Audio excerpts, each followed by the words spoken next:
ይቺ ከኋላ የምትመለከቷት ታዳጊ ስራ ቦታው አፍነው በመውሰድና ተደፍራ እጅግ በጣም አሰቃቂ በሆነ ሁኔታ ተገላ ተገኝታለች። እባካችሁ ይሄንን ሰው ለህግ አቅርቡልን። እስኪ ላፍታ አይናችሁን ጨፍኑ። ገና ሮጣ ያልጠገበች ታዳጊ ልጃችሁን እህታችሁን አሊያም በአካባቢያችሁ የምታውቋትን እንቦቀቅላ አስቧት። ለነገ ብዙ ህልም ያላት ቤተሰቧን ለመርዳት የምትለፋዋ ላይን የምታሳሳ ታዳጊ በአንድ ምሽት ግን ህልሟ ብቻ ሳይሆን ህይወቷም በአሰቃቂ ሁኔታ ቢቀጠፍስ? አያደርስ የሚያሰኘው ይህ መርዶ በውቢቷ ባህር ዳር ከተማ ከሰሞኑን የተፈጠረና የማህሌት መሃሩን ህይወት የቀጠፈ የጭካኔ ታሪክ ነው። የጭካኔ በጸጥታ አባል የተፈጸመ መሆኑ ደግሞ የበርካቶችን ደህንነት ጥያቄ ውስጥ ጥሏል። ዛሬ የምንጠይቀው ገዳዩ እንዴት ተሰውሮ መቆየት ቻለ የሚለውን ብቻ አይደለም፣ መቼ ነው ሴት መሆን ሞት መሆን የሚያበቃው የሚለውን ጭምር ነው። ሰላም ጤና ይስጥልኝ የአዲስ ታሪክ ቤተሰቦች፣ ዛሬ ይዘንላችሁ የቀረብነው ልብ የሚሰብር ግን ደግሞ ሁላችንም ልንሰማው ልንወያይበት የሚገባ መርዶ ነው። በውቢቷ ባህር ዳር ከተማ ነገዋን በጉጉት ስትጠባበቅ የነበረችው ወጣት ማህሌት ማሩ በግፍ ተገድላለች። ማህሌት ብቻ አይደለችም። ዛሬ በየከተሞቻችን፣ በየመንደሮቻችን፣ በየቤቶቻችን ውስጥ ሴቶችና ህፃናት ነገ ህይወቴ ምን ይሆን በሚል ስጋት ውስጥ ወድቀዋል። የንጹሃን ታዳጊዎች ደም በከንቱ እየፈሰሰ ነው። በየአካባቢው በርካታ ማህሌቶች መደፈራቸው ሳይበቃ ህይወታቸው እንዲያልፍ ተደርጓል። የነዚህ ታዳጊዎችን ደም መፍሰስ ይበልጥ አሳዛኝና ልብ ሰባሪ የሚያደርገው ጨካኞቹ ተገቢውን ቅጣት አለማግኘታቸው ነው። የባህር ዳሯን ታዳጊ ማህሌት ማሩን ህይወት የቀጠፈው ግለሰብ ያምራል አለበል እንዴት ተሰወረ? ፖሊስ ጉዳዩን ለምን መሸፋፈን ፈለገ? የሚሉትን ጉዳዮች እንነግራችኋለን። አብራችሁን ቆዩ። ማህሌት በአስራዎቹ መጀመሪያ እድሜ ላይ የምትገኝ ጸጉረ ዞማ ፍልቅልቅ ታዳጊ ነች። ይቺ ታዳጊ ሲያዩዋት ላይን የምታሳሳና በምቾት ያደገች ትመስል እንጂ ገና በለጋ እድሜዋ ኃላፊነትን ተሸክማለች። ህይወቷን ለመቀየርና ለሌሎችም ለመትረፍ በሆቴል ቤት አስተናጋጅነት እየሰራች ነው። ሚያዝያ 6 2018 እንደ ሁል ጊዜ ሁሉ ዛሬም በፈገግታ ቀኗን የጀመረችው ማህሌት ብሩ የህይወቷ የመጨረሻ ቀን መሆኑን የነገራት አንዳችም ስሜት አልነበረም። ከሞትም እጅግ ዘግናኝ በሆነና ኢሰባዊ ተግባር በታከለበት መንገድ ገና ያልጀመረችው ጉዞዋ ማብቂያ መሆኑን ውስጡ አልነገራትም። ከወዲያ ራሱን እንደ ሰው ለመግዛት ያልታደለ የአንዲትን የቤተሰብ ስስት የሀገር አለኝታ የነገ ተስፋ ምልክት የሆነችን ታዳጊ እንስት ህይወት ለመብላት ያሰፈሰፈ ህዝብና ሀገር ያለበሰውን መለዮ መደበቂያው ያደረገ ተኩላ የዚችን አይነግቡ ወዝ እያሸተተ ያለችበት ደረሰ። ያምራል አለበል የተባለው ይህ የአድማ ብተና አባል በባህር ዳር ከተማ በሚገኘው መኳንንት ስለሺ በተባለ ሆቴል ውስጥ ደፋ ቀና በማለት በትጋት ስታገለግል የነበረችውን ማህሌት ብሩን እስካሁን እንቆቅልሽ በሆነ መንገድ ደፍሮና ገሎ ከቦታው ተሰወረ። ነገሩ እንዲህ ነው። የአድማ ብተና አባልና የሻለቃ ማዕረግን የሚያመለክቱት ኮከቦችን በትከሻው የደረደረው ያምራል አለበል ከአምስት ጓደኞቹ ጋር ማህሌት ወደምትሰራበት መኳንንት ስለሺ ሆቴል ይገባሉ። ፈገግታ ከፊቷ የማይለያት ማህሌት በፈገግታ ተቀብላ ማስተናገዷን ትቀጥላለች። በአንድ ሁለት የተጀመረው መጠጥ ጠርሙሶች ጠረጴዛውን እስኪሸፍኑ ድረስ ቀጠለ።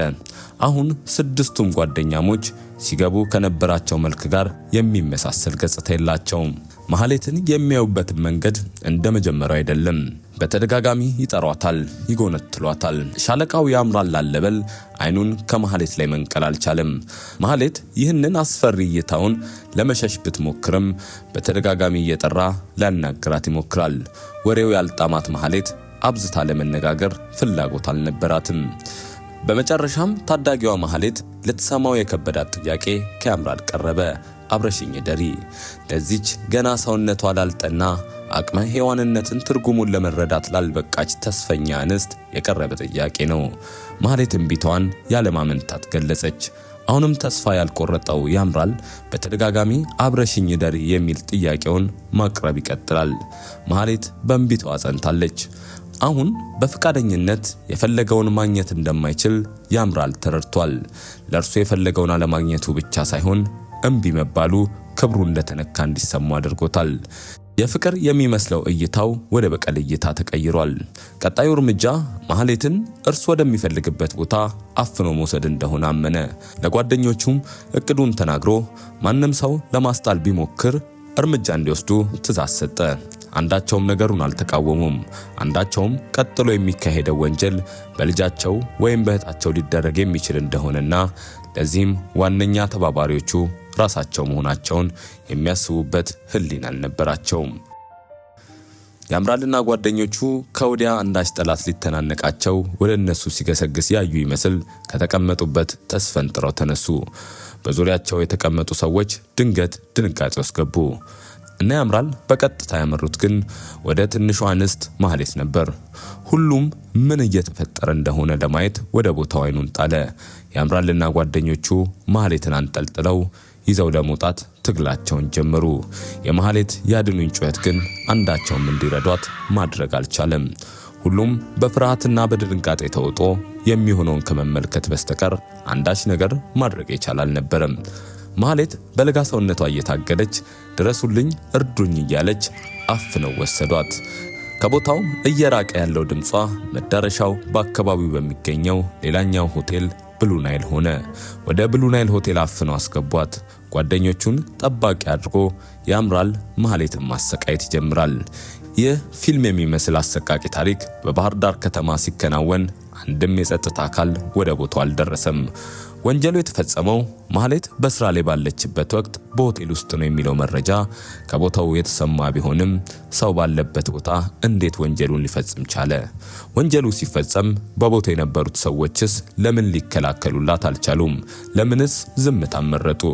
የሚሉት ጥያቄዎች ምላሽ የሚሹ እንቆቅልሽ ናቸው። ያምራል አለበላለሙ የተባለው ግለሰብ ማህሌትን በኃይል አስገድዶ ከደፈራት በኋላ በአሰቃቂ በሆነ መንገድ ህይወቷ እንዲያልፍ አድርጓል። ፖሊስ ባወጣው የመጀመሪያ ምርመራ መረጃ መሰረት ግድያው የተፈጸመው ካስገድዶ መድፈር ወንጀል በኋላ ነው። ወንጀሉ የተፈጸመበት ሁኔታ እጅግ ዘግናኝ መሆኑን የፖሊስ መረጃ ያመለክታል። ወንጀሉ በተፈጸመበት ዕለት በርካቶች በቦታው ተገኝተው አስክሬኗን ከመመልከትና ከማዘን በስተቀር ለማህሌት ፍትህ የፈየደ አልነበረም። ሰው በላው አለበል ግድያውን ከፈጸመ በኋላ ወዲያውኑ ከአካባቢው በመሰወር ለማምለጥ ችሏል። እዚህ ጋር ነው ትልቁ ጥያቄ የሚነሳው። አንድ ወንጀለኛ እንዲህ ያለውን ግልጽ ወንጀል በአደባባይ ፈጽሞ እንዴት በቀላሉ ሊሰወር ይችላል? ፖሊስና የጸጥታ አካላትስ ለምን ፈጣን እርምጃ መውሰድ ተሳናቸው? በተለይ ደግሞ በአሁኑ ወቅት የጸጥታ አካላት ራሳቸው በሴቶች ላይ በሚፈጸሙ ጥቃቶች ውስጥ እጃቸው እየተገኘ መሆኑ ሕግ አስከባሪዎች ይጠብቁኛል ከማለት ይልቅ ያጠቁኛል የሚል ፍርሃት እንዲፈጠር አድርጎ ቆይቷል።